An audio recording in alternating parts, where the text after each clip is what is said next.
Episode 24. Six arguments against Stoicism and our response to these arguments. I'm your co-host, Mateo. I'm your co-host Ren, and like you said, today we're going to be covering the criticism of Stoicism, which is kind of going in the opposite direction of some of our recent episodes. But as people who just especially like to have logical, reason thought out things, research things before we follow them, it's good to acknowledge maybe some of the pitfalls of Stoicism, some of the criticisms, and address them, address how Stoicism answers them, or even how Stoicism falls short sometimes. Because I think one thing to highlight with Stoicism is it's improved both of our lives greatly. We were texting about this the other day, but it's not perfect. No school of philosophy is perfect. No way of life is perfect. As we said in previous episodes, perfection is impossible. So therefore, Stoicism cannot be perfect. And it's important to address these criticisms so that if you're trying to apply stoicism to your life, you're going to know where it falls short or things you may have to think about in terms of applying stoicism.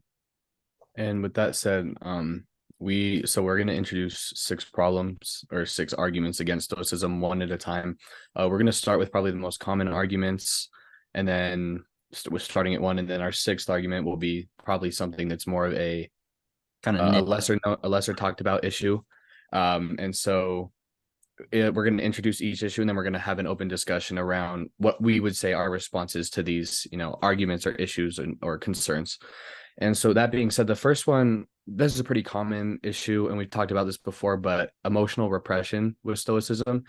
And the argument or the issue with this is, Stoicism, that people argue that Stoicism itself is arguing for not feeling emotion, to be completely cold all the time. And in all fairness, it's certainly easy to understand why somebody would think that. It's talked about a lot, emotional control, emotional regulation. But our response to this is, well, one, Stoicism doesn't actually argue against not feeling emotions. As a matter of fact, it discusses a lot, especially in meditations, how feeling emotions leads you to live a more virtuous life.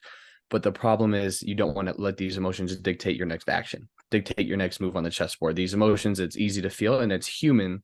It's very human. It's part of nature, what Stoicism's capital N nature, feeling emotion. But as soon as you let your emotions regulate and dictate what your next action is going to be, is where it becomes the issue. Right. And this is the one that we've talked about the most, and it's because it's the most common. And I think it's misguided. People who are academics and who are very intelligent, even read Stoicism, still kind of describe it as emotional suppression and it's unhealthy. And I think there's certainly an element of that, especially in kind of ancient Stoicism back in ancient Rome, ancient Greece. But really, what Stoics highlighted, again, we've talked about this a lot, is like pre emotions versus negative emotions versus positive emotions.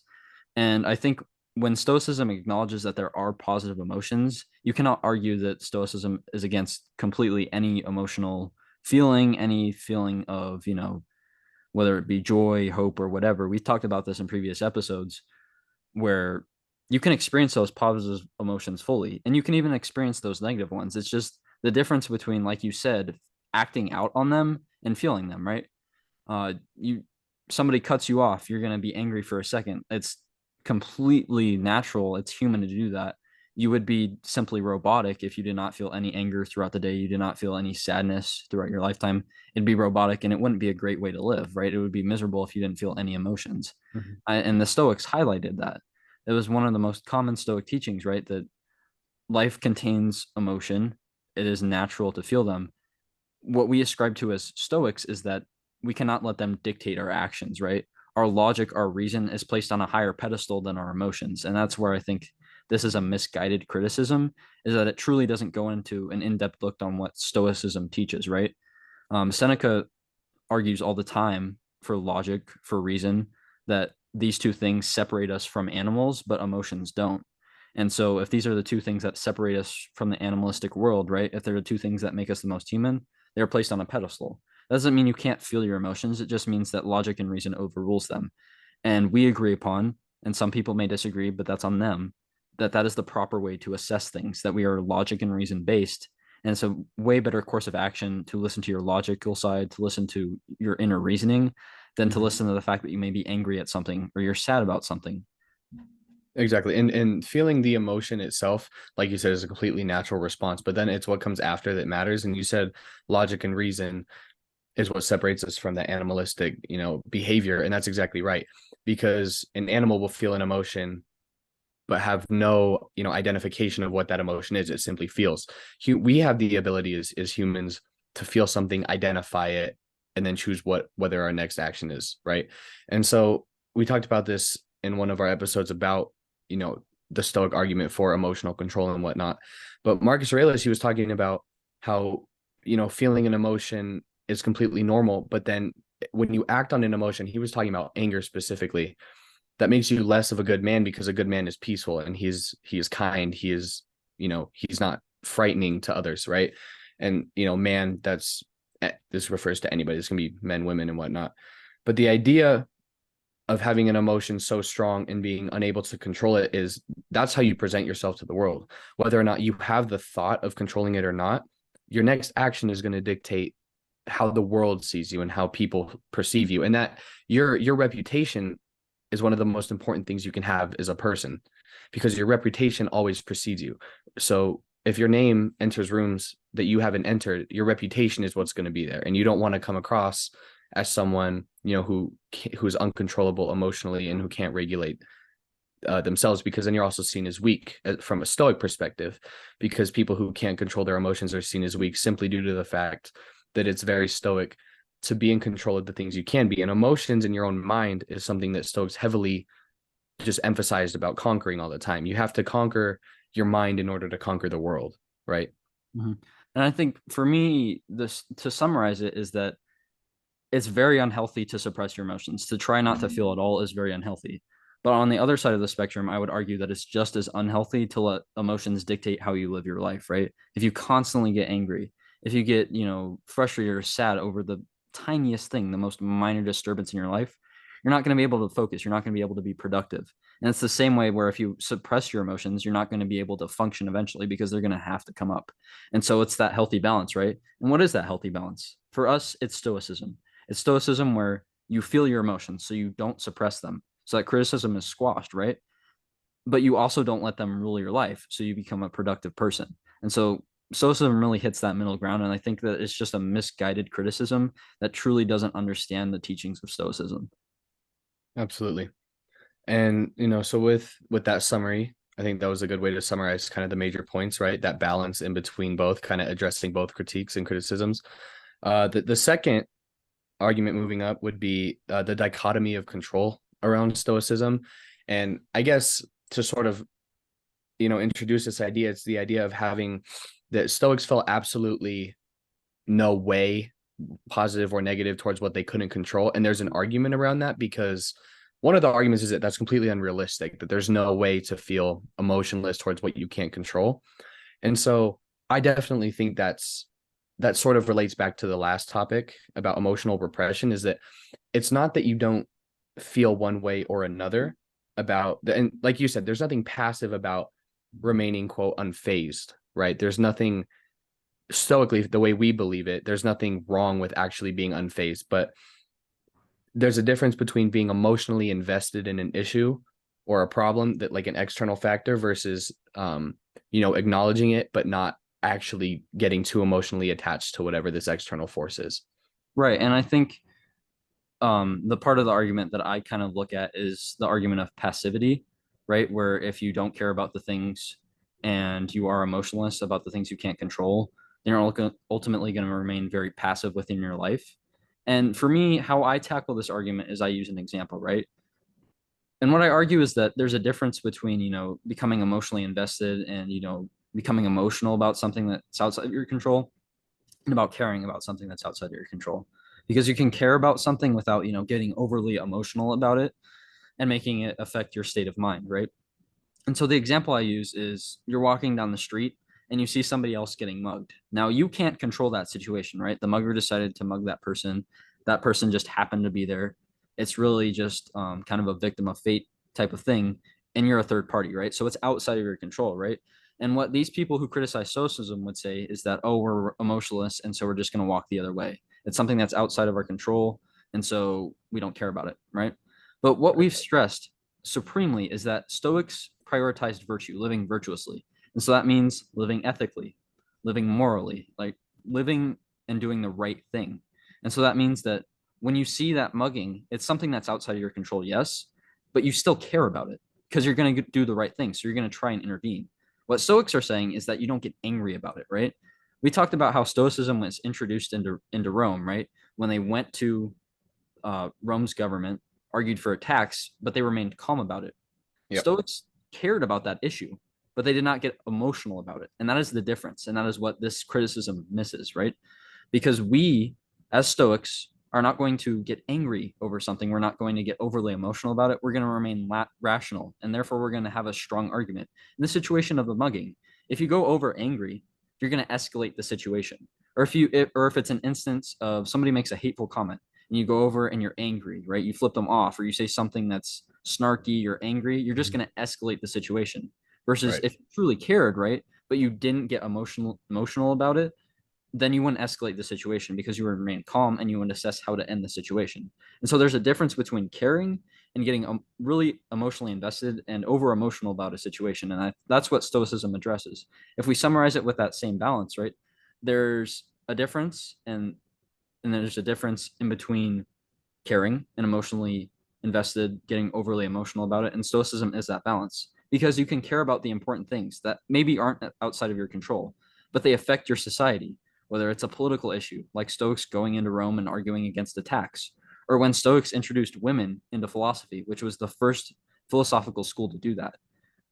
The Stoics were very progressive. They were activists in their time, and so they cared about societal issues, but they always remained calm, and that's what made them stand out. And so if you kind of assess this criticism, you can rise above it, right?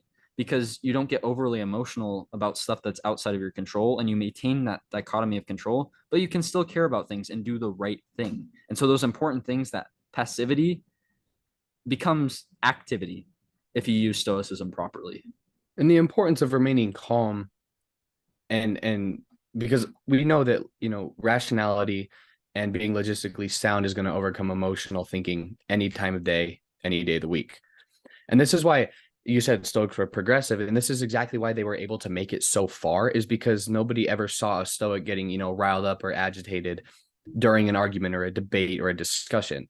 Simply put, the person who looks the calmest and simply speaks with reason will win, the debate or the argument or whatever they're trying to push, simply because, like, psychologically, we know that it's pretty obvious that in doing so, you look more confident, you look more professional, simply more informed, like you know what you're talking about.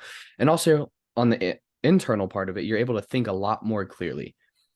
It's definitely easy in a debate, and you can attest to this simply because you're the state champ of speech and debate, right? But it's very easy to become upset during a debate, but there's a very fine line between, getting upset and then actually acting on your anger, right? And so you use the example, it's there, it turns into activism instead of being passive about it, right? You actually become a lot more, what's the word I'm looking for? Productive. You become a lot more productive as soon as you're able to kind of assess the situation you're in and use the example of being mugged, right? And I think it's very interesting because personally, whenever I'm in a situation where, or like someone says the last word, right? They flip you off or they make a last remark, right? Mm-hmm. The idea of the dichotomy of control and really understanding what that means, it comes with a lot of self-awareness and self-reflection. And this is, again, a big part of stoicism. For example, in meditations, that's an entire book of reflection. But the reason that people are able to sort of step back and not try and have the last word or get the last remark in is because they are very aware of the situation. And like you said, that if you simply can control your actions, then why would you want to escalate a situation or cause more problems simply for your own pride or ego? All of these ideas are Stoic ideas. They're Stoic ideologies that just relate into every single situation. As soon as you start to integrate, this set of morals and values into your life, it's a lot easier to identify, what can be Stoic and how you can act stoically in the midst of a situation.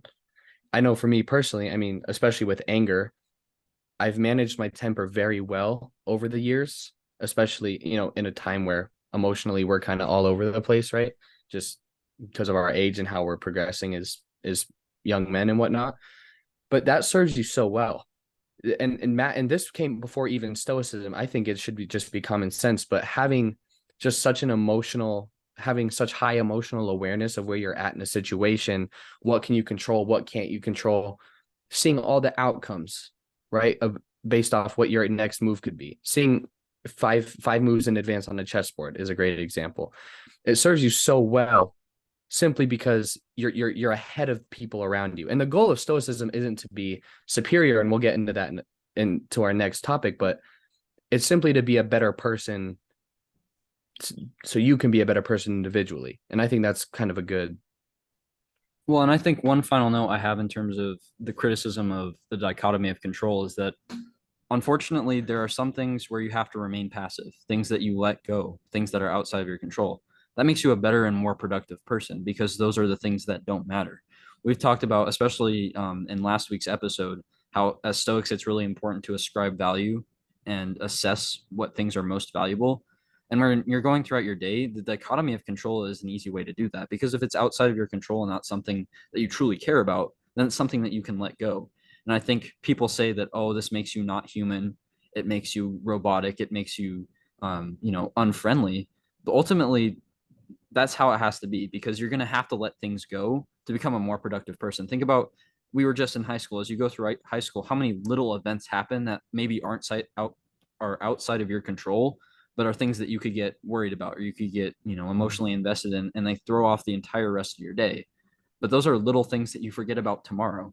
And so if you properly use this dichotomy of control, then ultimately you become a more productive person because you're going to forget about the little things, right? You're not going to sweat the small stuff. And I know we said that we're going to just kind of use our reasoning, but there's a really good quote from Seneca that applies to this where he says that those who appear inactive are the ones who are engaging in far more important activity, right? You may appear inactive to the outside world, but that's because the outside world doesn't truly know you. And you're using the dichotomy of control, but you care about those things that are important, right? If you see a mugging, you're going to do the right thing. But if you see, somebody or you getting yelled at, you're not going to care about that, right? Because it's something that's outside of your control, but it doesn't matter. It's not important. If somebody gets a little bit angry at you, it doesn't matter. So it's kind of assessing that value using the dichotomy of control properly. And I think that's going to be the common thread we find is that it's definitely hard to apply stoicism. And if you apply it the wrong way, or you don't truly assess what Stoics value, then you are going to fall into these pitfalls. These criticisms are going to become true.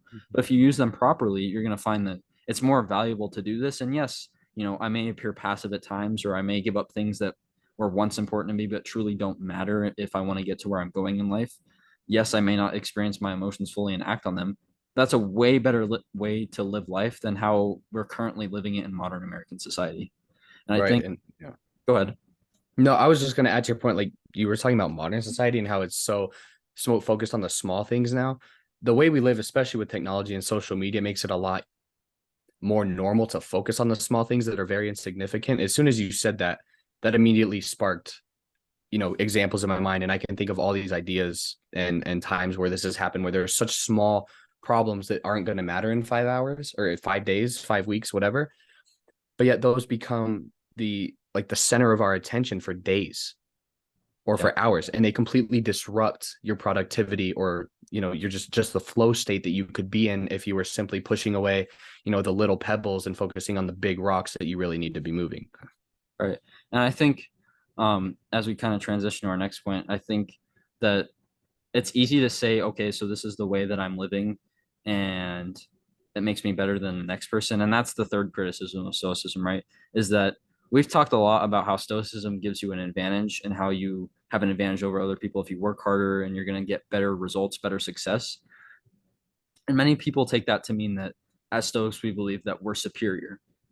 And that's simply not the case. And I think there's a lot of Stoic teachings, especially Seneca, where we say that yes, we're living better lives, but that doesn't mean that we have to show that off or we have to put that on display for everybody. Or we have to put other people down. If you think about when Stoicism is truly used, if you think about the Daily Stoic, many podcasts, it's all to help people. We don't judge where people are at in their journey. We just try to help them along. And I think so when people say, okay, so people who are stoic, right? They're your traditional like beta males, they're kind of meme worthy, and they have this superiority complex where they think that they're better than everybody else. And that's simply not true because not to use ourselves as an example, but many Stoics like us who discover Stoicism, who have thoughts about it, turn it to the outside world and try to apply it to other people's lives so that other people's lives can get better. And I feel like anybody with a superiority complex is going to sit up on their pedestal and be happy with where they're at and not care about other people. And instead, we've seen countless times throughout the history of Stoicism and philosophy in general, where people take time out of their lives to improve the lives of others, even if they're living a great life and are living the Stoic values. They take time to teach others because that's what's most valuable.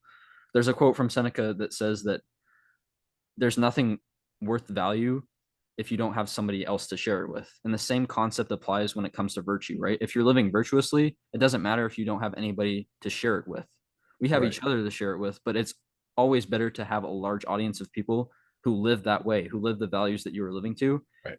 And maybe they aren't currently, but if you can help shepherd them along the way, not only do you become better, but you also help so many other people and you feel so much better. And that's one of the things that Stoicism taught is that, yes, you can become Stoic, you can live virtuously, but it doesn't matter if you're not sharing those ideas and teaching other people, being a mentor. And so I argue that you cannot have a superiority complex if that is one of the values that you live towards. Exactly. And having a superiority complex, that isn't stoic. That's not a stoic teaching. I would say if you've ever met someone who considers themselves stoic and practicing stoicism and has that superiority complex and is doing it in order to be higher than others and to shine brighter, they're doing it for the wrong reasons. That there's nothing in stoicism that teaches that, right? It's important that stoicism is about you versus you, simply put. I think you're constantly evolving from the person you were yesterday. You're not evolving or competing against the people around you. Sure, I mean, there are certainly parts in life where it's purely competition, but in stoicism, it's about you. It's about the internal parts of you that you're trying to develop. It's not about you shining brighter. And there's a quote, I don't even know if this is stoic, but it goes along the lines of, you don't climb the mountain for the world to see you. You climb the mountain so that you can see the world. We're doing it for ourselves. And so if someone claims to be practicing stoicism and then is bragging about, oh, I'm better than you, I can do this, I can do that, that's not what stoicism is. Stoicism, as a matter of fact, they usually keep to themselves. The small victories, they celebrate, but that's never something that they put out to the world. You know what I'm saying? Right. And I think one of the things that Stoicism kind of edges the line of that is oftentimes we've articulated that you have to put yourself first, right? Whether it's friendships or your family life, you have to put your values first. And that can definitely come off as selfish, right? But it's about the intent. And I'd recommend if you're having trouble with a kind of superiority complex and you think maybe that's what Stoicism about, read letter 5 of Seneca's letters to a Stoic. It's all about this, and it's about how we interact with the mob or how we interact with the crowd, the public, the audience. And I will save reading the whole passage, but there's a few quotes that I think are important to acknowledge in terms of us doing it for ourselves and prioritizing our inner values, but not putting other people down. And the first one and the most important one is Seneca says that one's life should be a compromise between the ideal morality and the popular public morality. And it's interesting to note that as Stoics who want to ascribe to that, top tier virtue, living virtuously, living all these values, Seneca says that we still have to compromise with what other people believe, with other people's morality, because you can't be that idealistic person, that perfect person, and then interact successfully within the world. It's just not possible. And living that ideal morality means that you close yourself off entirely from the world and you maybe do develop a superiority complex. But again, what he's saying is that you have to go out, you have to interact with people, you have to teach people, you have to make that compromise happen and then elevate the public morality so that that compromise means that everybody is living virtuously, everybody is doing the right thing, and you have an ultimately positive society.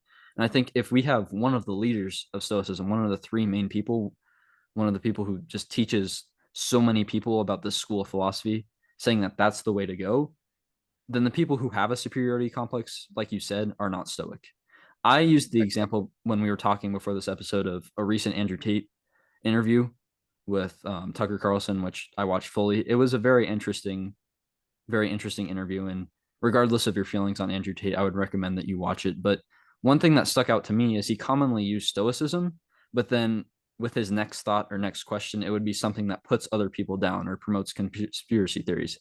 And I think that's what's hurting stoicism right now and why this is a prominent criticism that we're seeing currently is that through social media, through influencers, through people who just discover stoicism and then decide to blindly apply it, that's where we get the superiority complex, because we have people who don't truly comprehend or are putting their values first in terms of Andrew Tate's like popularity or getting views or things like that. They're putting that first between the values.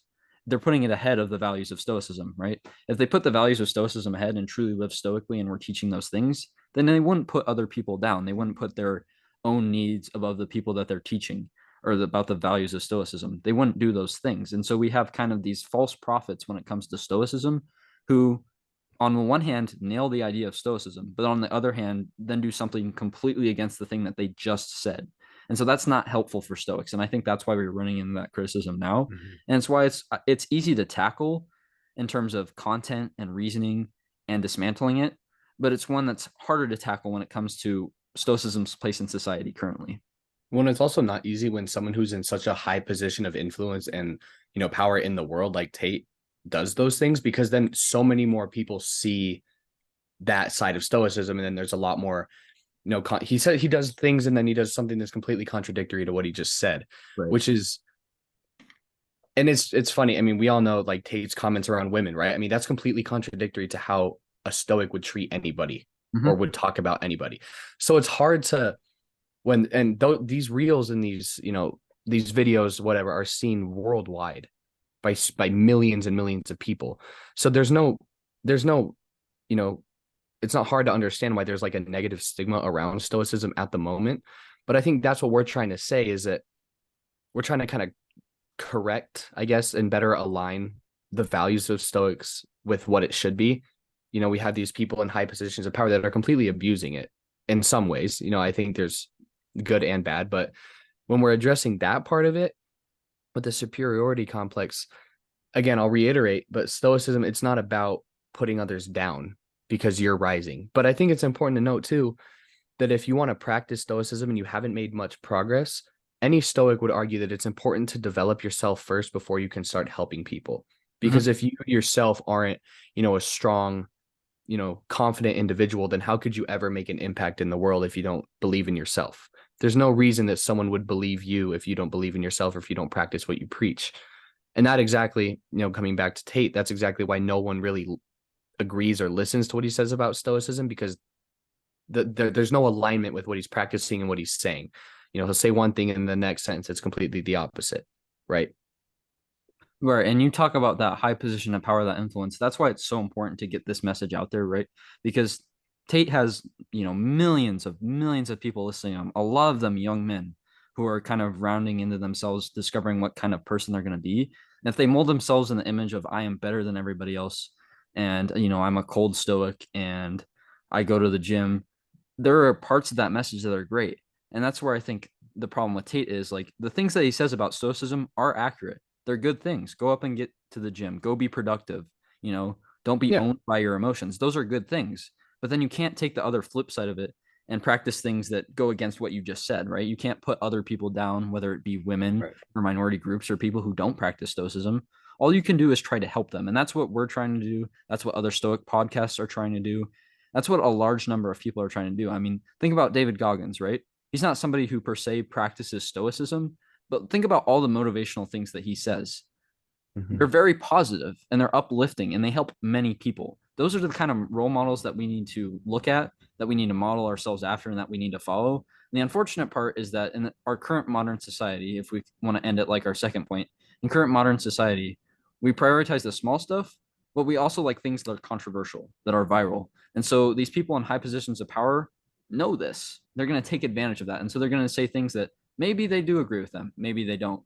But the end result is that they get clicks, they get views because they're saying controversial things. Right. And that's the problem, is that stoicism, if you really think about it, is not that controversial. So it's hard to get off the ground. And so when these people who are in these high places of influence say these things, that's what people believe about stoicism. Not the people who truly put in the work and read stoicism, not the Daily Stoic, not these true Stoic podcasts, because when we sit down and think about it, Stoicism is not that controversial. It doesn't put other people down. It doesn't say anything hateful or political or anything Right. like that. It's just a way of life. And so that's why we see more attention given to the people who have that superiority complex and who associate that superiority complex with stoicism. And that's why we see this criticism. And that's a good point, about the superiority complex, because I think that kind of puts us into a really good way, a bridgeway into this next idea of you see these people in positions of like very, very high power, high influence, living this dream life, right? Like Tate, for example, lots of money, lots of cars, materialistic, whatever. But Stoicism now, right? It's sort of the next argument, number four, is that it presents an unattainable goal, or that, Stoicism itself, like the goal of living a perfect life, that's unattainable. And we talked about this before in our episode about perfection versus progression, right?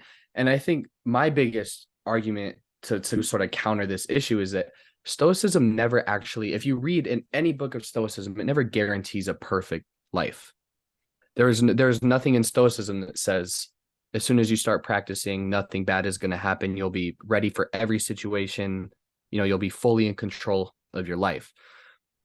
There's nothing written in any book of, Aurelius, Seneca, Epictetus, whoever, that says that. But it's a lot. And I think this relates back to, people in high positions of authority who live like we really only see on social media, who have these like perfect mindsets. We look at them and they're like, how could this person ever have a flaw in the way that they think? That's just what you see on the outside. In reality, there are a lot of, mistakes that you make along your way in your path of Stoicism. There are going to be a lot of, setbacks, challenges, obstacles, and hardships that you experience. But the purpose of Stoicism isn't to live a perfect life. That's completely unattainable for any way of living virtuously, right? The goal is to be better prepared, to be as good as you can be for these goals, right? These things that we're looking at. Right. And Stoics throughout their time talked about how like virtue is the ultimate end goal, right? But it's one of the hardest things to obtain. And so I use the analogy, right? If you shoot for the moon, you're going to land among the stars. So if you shoot for the ultimate virtue, which is so incredibly hard to obtain, neither of us have obtained it. Very few people, I think, ever will. But if you aim for that high goal, it's not perfection, but you'll land somewhere where you are living virtuously. You may have a few flaws here or there, but that means you're just human. And ultimately, like we say, that means you're going to have a great advantage because you're doing the right thing. You're living virtuously, you're living ethically. So when you go home at night, you lay down, you can think and say, you know what? I ultimately am a good person. I'm doing the right things and I'm contributing positively to society. And that's all we can ask as human beings, right? Is at the end of the day, we sit down and you say, you know what? I am a net positive to society. I did something good today. And Stoicism is an easy way to obtain that. Stoicism is not saying you have to be perfect. It argues against perfectionism. It argues for progression. And progression means you do one positive thing each day and they build on each other. And maybe you do two things, then three. That's Right. all Stoicism asks for. And so when people say it's an unattainable goal, it's the same people who think and start in the gym, right? To use the gym as an analogy. And they think, okay, I'm going to hit this bench in 3 months, right? And it's 100 pounds away from when they're benching currently, right? They set the unattainable goal themselves and then are disappointed when they don't get the results, right? You talk about atomic habits, they focus on the outcome versus the system. Mhm. Stoicism is a system based approach, not an outcome based approach. And so this criticism for me does not even touch Stoicism because it's an outcome based criticism, whereas Stoicism is a system based teaching. So the two are not compatible. And so therefore it's an inadequate and inaccurate criticism because, like you said, if you read Stoicism at all, you'd realize that these are just teachings that are going to guide me along the way. Well, and that's exactly right about Stoicism being a system based, mindset and way of living, because it's in the definition. So it's constant evolution. Evolution, there is no outcome. It's just a system. It's always a process. It's never ending. It's in the most simple definition of Stoicism is constant evolution, 1% better. You'll never reach the end of evolution because it's always happening. You'll stop progressing when you die. That's you practice Stoicism until you're dead. And so having an unattainable goal of, as soon as I become Stoic, nothing bad will ever happen to me and I'll be fully prepared for every situation. That's like saying I can get a six pack watching this six pack in 5 minutes video with Right. one thing, then I'm done. It's a complete misdirection of what it's actually teaching. Stoicism tells you to embrace struggle, to embrace it, and to see it as a lesson or as something that can help you get stronger. and this isn't necessarily stoic related, but I saw this reel the other day on Instagram where it was like, I asked God for strength and he gave me, hardship. He gave me pain to make me stronger. Or I asked God to make me brave and he gave me things like fears to overcome. It's sort of the same way with stoicism. And I don't mean to intertwine the two ideas, but it's kind of the idea of you're going to ask for knowledge, but then stoicism is going to present to you challenges to overcome to make you think harder and smarter, right? It's this idea of you're going to ask for something, but then you're not just going to get it. There's going to be something that you have to overcome. And stoicism is all about slowly getting better and better so that one day you can stand on the things and then you'll have a new challenge. And it's easy to sort of not see life that way, that you're never making progress when you're constantly comparing yourself to other people. But if you kind of sit down, relax, and look at where you used to be, you're in the middle of the things that you used to pray for, that you used to wish for, that you used to ask for, right? Mm-hmm. And that it's all about perspective. And I think once you sort of adopt that mindset, you don't see stoicism as being unattainable, or, living a perfect life being unattainable, because you know that that's not possible. Right. And what I think about is you face two options, right? The people who say that it's an unattainable goal think that because it's very hard. And maybe it's impossible to be the wise man who doesn't react to any hardship with overly being overly emotional. Maybe that is impossible, but it's better to live up to that standard than to be okay with being the average person you are now, right? We all have our heroes, and we may never live up to be the same level that we have our heroes on, but it's better to aim to be that hero than to be the average Joe you see walking down the street. If we have a bunch of people who are aspiring to be these productive members of society, who want to be, a president or a firefighter or a policeman, a bunch of people who want to do things that are good for society, that's great. It's a lot better than a bunch of people saying, you know what, I'd be fine if I just sat on the couch, played video games all day, and then slept. I'm fine with that. That's what I want my Right. life to look like. And so it's an extreme example, but that's what Stoicism is about. Stoicism is very hard. That's a criticism that is true. It's very hard to live stoically. You're Very going to go difficult. through a lot of things that challenge you stoically. And so it's very hard to even reach your goal within Stoicism. So again, you face those two options. Are you going to face the difficulties? Are you going to challenge yourself? Are you going to set that standard and try to live up to it? Or are you going to say, oh, that's unobtainable? That's a goal that's just unreachable for any human being. It makes me robotic and it's too hard. And so I'm going to be okay, being emotional and being average and all those Right. things. To me, personally, option one seems a lot better than option two. And I think to many people who have common sense, that's going to be the way it goes, right? You want to be successful. You want to be someone who has a good reputation, who's successful with other people, not only just with yourself, but with other people. Right. And you don't get that way by being overly angry or overly sad or overly average. That's not how you get to a level of success. That's not how you are satisfied with yourself. We got to be satisfied with ourselves first before we improve society. And so Exactly. people are going to be satisfied with themselves if they're constantly evolving, like you said, if they're constantly progressing, not remaining average. And so that's why I think I stand with this criticism. Is it's partly true. Yes, the goal of stoicism is unattainable at times, and it's very, very, very hard to do. Only the select few can do it. But I believe that those select few, if you work very hard, can be the select many, right? And so you just face that choice. Are you going to give into this criticism and say it's too hard, it's too impossible, I'm not going to even try? Or are you going to say, you know what, I'm going to try and see what happens? Because ultimately, stoicism is something where, like you said, it's system based. So you can have your own standard. You can have your own outcome that you want to get to. And it can be as easy or as hard as you want. And it's going to take hard work along the way. But ultimately, you'll find yourself more happy and more successful. And so that's why I think that whether or not you think that it's a very hard goal, the success is worth it. And that's what kind of overcomes this criticism. Mhm. Absolutely. And I think stoicism, this is a good segue into the next argument issue.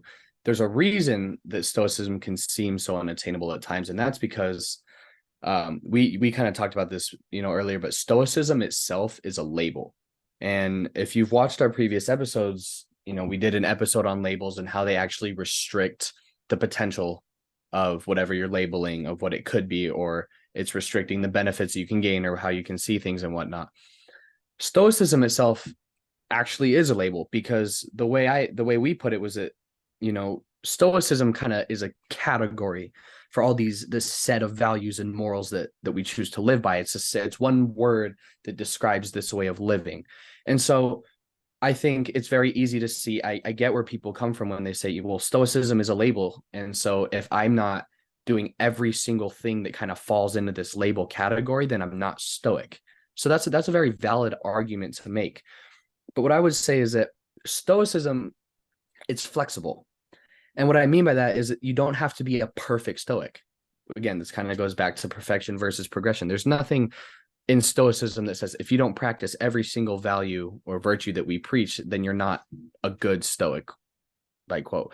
It's about slowly sort of starting to adopt each individual thing one by one, or even if you make a mistake, you still move forward. Anybody can be a stoic. Stoicism was designed, the school of philosophy was designed so that anybody could learn it, right? I mean, the early teachers taught people on a porch. They taught people, in the backyard of a building, just average people off the street. And then those people turned into teachers. So it's not that stoicism can't be taught to anybody. It's the way we look at it, the way we perceive stoicism as a label, as a category that kind of restricts our ability to live by it. Right. And I think for me personally, this is the one criticism we're going to go over today that I really struggle with, because truly stoicism is a label, right? You get labeled as a stoic and people are going to view you one way, and that's the negative use of the label. But I think we talked about in the label episode, not every label is necessarily bad. And I'll use an example from our latest episode on rejection, where I talked about how you group things throughout your day into three things, right? Like things you need to happen, things you want to happen, and things that would be nice. Those are labels, but they make you more productive, right? Because you're more likely to face rejection well. And so it's within you personally. We've talked about how it's how you apply stoicism. It's within you personally to use the stoic label positively. If you're using it as, oh, I'm stoic, so therefore I can't get really angry over this minor thing, that's great. But if you're using the label as, oh, I'm stoic, so I can't go out and do these things, and it restricts your freedom, then yes, it is a good criticism of stoicism. It's ultimately something that it's up to you, right? It's whether or not you're able to kind of make the label flexible, make it so that it makes you productive and is actually a productive label, or it's something that restricts your freedom and restricts your ability to live the rest of your life. Because there's your life outside of stoicism, right? Even us hosting a stoic podcast, I can't speak for you, but for me personally, I don't think about stoicism 24/7. It's No. not always on my mind. It's not something that I feel restricts my ability to do certain things or anything like that. It's not something where I'm going to go throughout my day and I'm going to say, oh, should I eat that because or should I do that because it may reflect me as a stoic. I don't do that 100% of the time because it's not 100% of the time necessary. It's just, again, applying it in a way that works for you. And I think when we talk about stoicism as a label, if stoicism is a label, it's a pretty good one because it teaches you a way to behave, to live life to the fullest, Mm-hmm. right? And so I use the example with you, right? If stoicism is kind of a teaching and is a label, Christianity is the same thing, right? Because you're labeled as a Christian, and so you have to follow what? You have to follow the 10 Commandments. But Right. ultimately, all the 10 Commandments just make you a good person. They Right. make you a solid citizen. And so if that's the label that you want to apply, stoicism goes hand in hand with somebody who does the right thing, that being your Well, label. yeah. And So it's important to note that labels provide structure, right. right? Yeah. Well, and stoicism as a label means you're labeled as a good citizen. Stoicism as a label means you're labeled as a productive member of society. You're labeled as good things, things that make people want to interact with you, give you the benefit of the doubt, give you a second chance if you need one, help you off your feet if you fell down, all of the above. And so I think if you want to look at stoicism as a label negatively, then you're looking at stoicism the wrong way because it doesn't restrict your freedom. You don't have to think about stoicism 100% of the time. You have to think about it when you face hardship. You have to think about it when things get tough so that you handle that adversity properly. So stoicism as a sometimes label that makes you productive and makes you labeled as good things, gives you structure. I feel like there's no better label you can apply. And so if we're working on labels, you go back to that episode and you're trying to work on labels, there's a lot worse things that somebody could label you as than a stoic. And so I Agreed. think if you're going to worry about the label, then you're worrying about the wrong things. I agree. And you made a point about, we focus on stoicism in times of hardship, but also I think it's important to point out that, personally, and I think I can speak for both of us here, that we treat everyone that we encounter with respect, and we are kind, and we try to be, professional and nice and outgoing and welcoming. That is stoic. But we don't think that we're being stoic in the moment. It's not on my mind, oh, I'm going to treat this person nice because I'm stoic. I'm treating this person nice because it's the right thing to do. And it's habit at this point. We just go around treating people with respect all the time. That's what living stoically is where you're not thinking about it all the time, but your habits become a reflection of what you practice when you are focused on stoicism.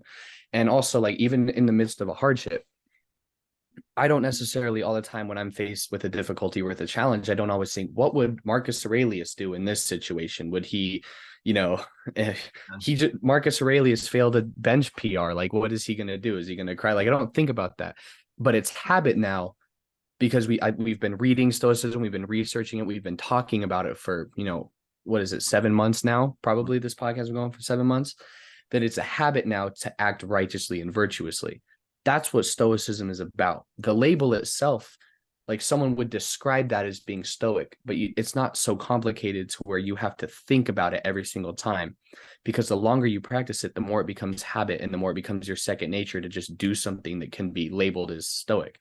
And you said there are way worse things to be labeled as than a stoic. There's nothing about stoicism in my eyes that, when you truly read it and understand it, there's nothing negative about stoicism. Stoicism is all about bettering yourself and making the people around you happier and more, like, just better people. I don't think there's anything wrong with that.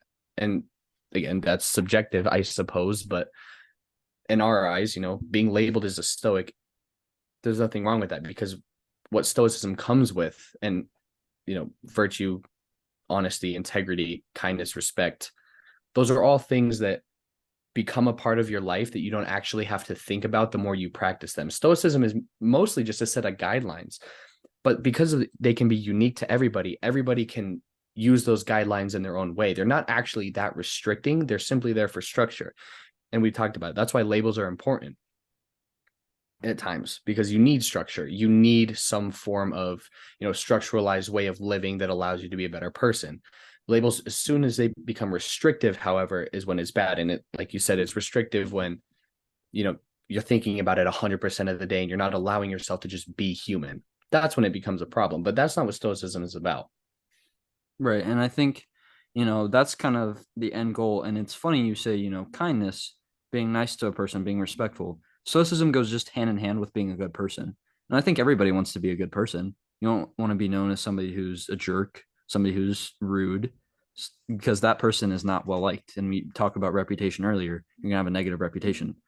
So if you're somebody who says, oh, I don't want to be a good person, then fine, you're going to have a problem with being labeled a stoic.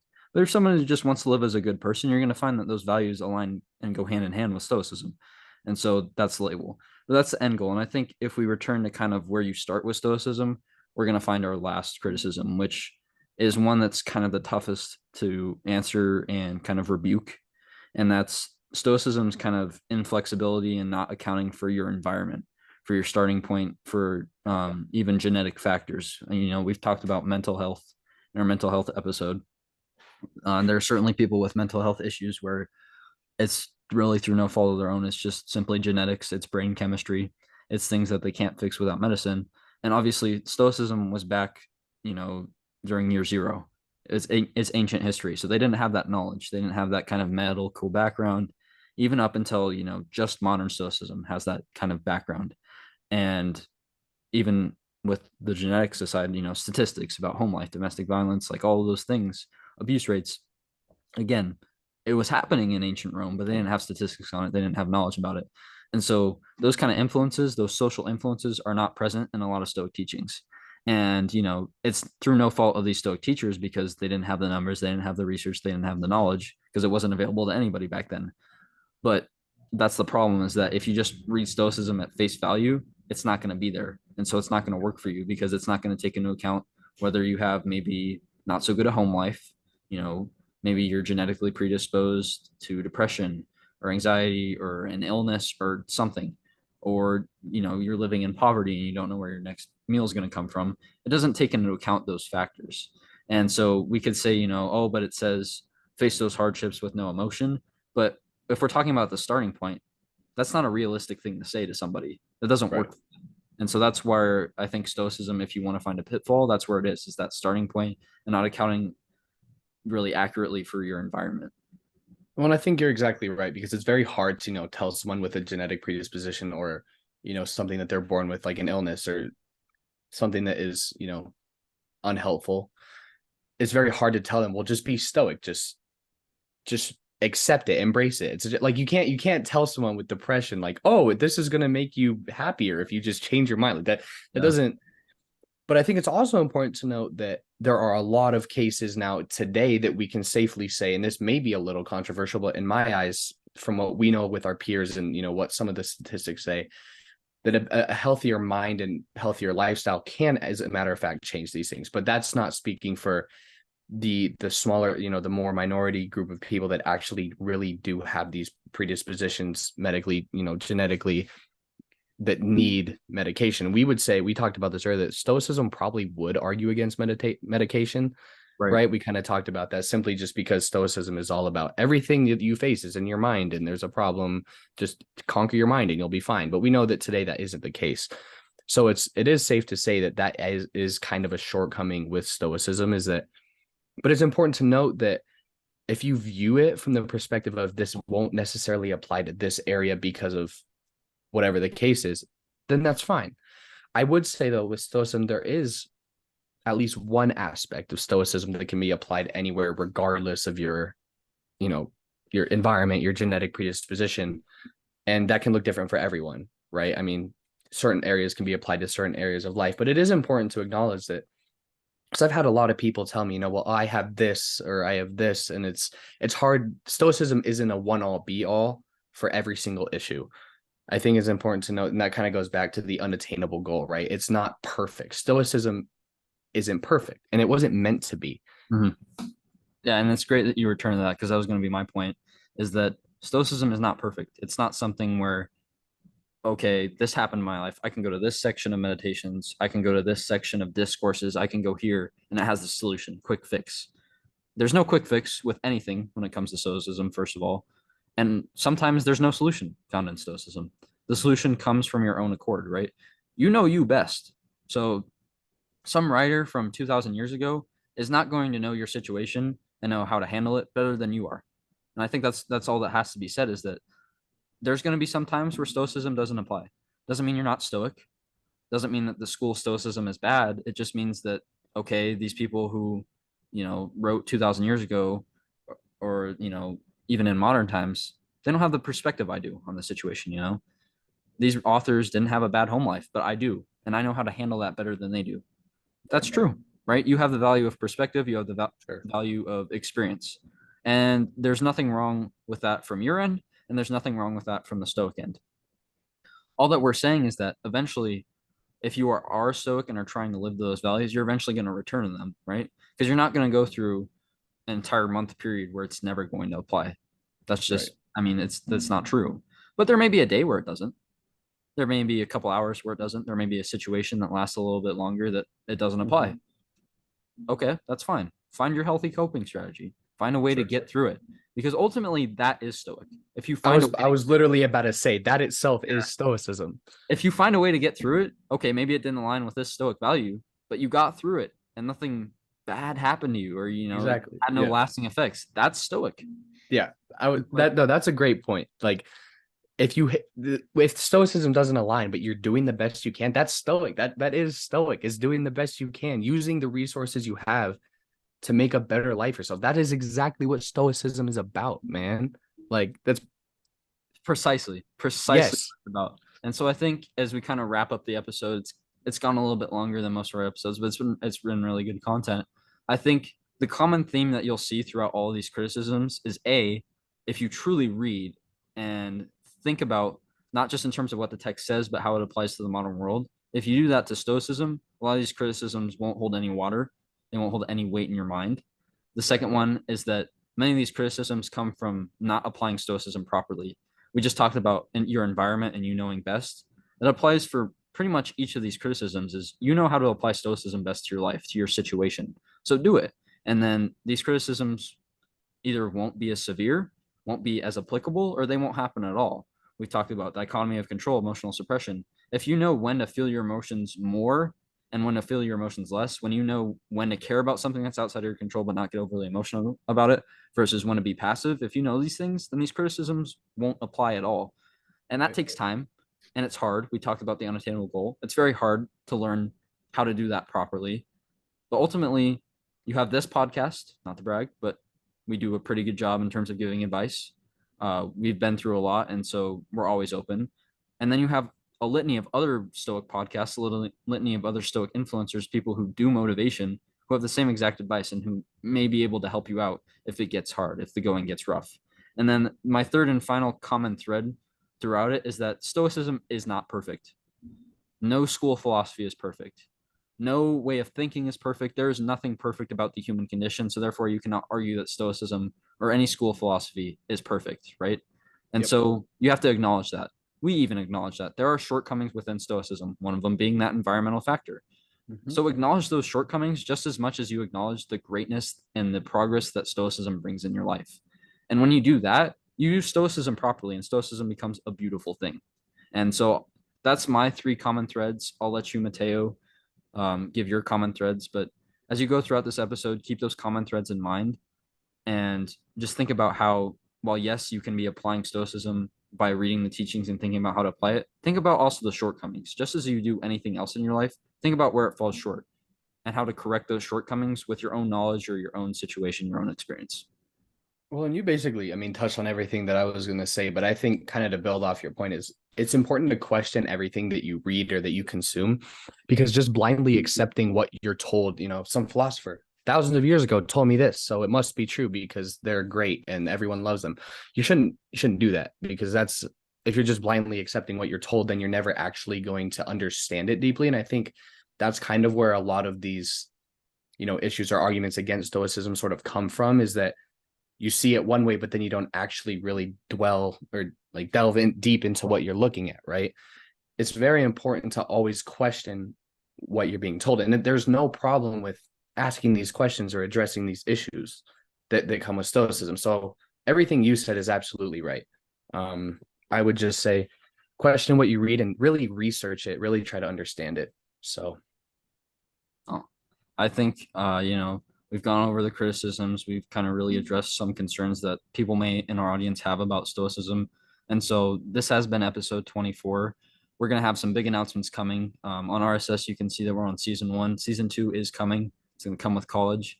And we're going to see a lot of changes, a lot of marketing changes, a lot of brand changes. It's going to be an exciting time. So if you listen this far, thank you for listening. Be on the lookout for some major announcements, some major changes coming up. And I've been your co-host, Ren. I'm your co-host, Mateo. Thank you for listening.